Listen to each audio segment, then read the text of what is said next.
Koja je to u današnje vreme najbolja investicija? Istraživanje dokazuju da je danas najbolja investicija ulaganje u sebe, u znanje i razvoj novih veština. Živimo u modernom dobu, tačnije u eri digitalne tehnologije, gde nam se svakodnevno plasira more raznih informacija, koje mozak prirodno ne može da obradi, a kamoli da primenimo nešto iz toga. Zašto je neformalno obrazovanje u današnje vreme neophodno? Dosta ljudi živi, to je zarađuje od neformalnog obrazovanja.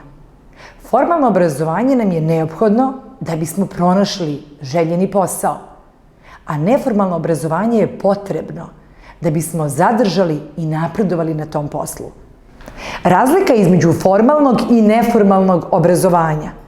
Formalno obrazovanje je proces koji počinje sa osnovnom školom i traje do završetka fakulteta. Neformalno obrazovanje je učenje u realnim situacijama kroz praktični rad, nije vremenski ograničeno i akcenat je na usvajanju primenljivih veština i znanja. Tu spadaju razni korisni kursevi, treninzi, edukacije i samostalno učenje.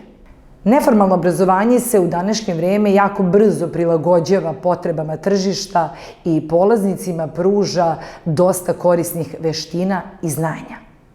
Pored mora informacija koje nam se svakodnevno plasiraju, prvo što treba da uradimo jeste da upoznamo sebe. Da spoznamo koje su to veštine koje već posjedujemo, a koje to veštine i interesovanja dodatno treba da razvijemo.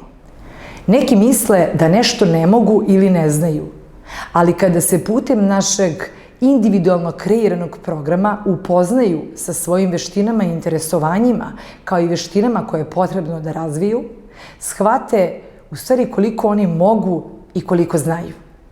Na Institutu EDEPA smo kreirali program u kome se svaki polaznik upoznaje sa sobom, koji je tip ličnosti, uverenjima, vrednostima, ciljevima i veštinama koje je potrebno da razvije kako bi dalje napredovao.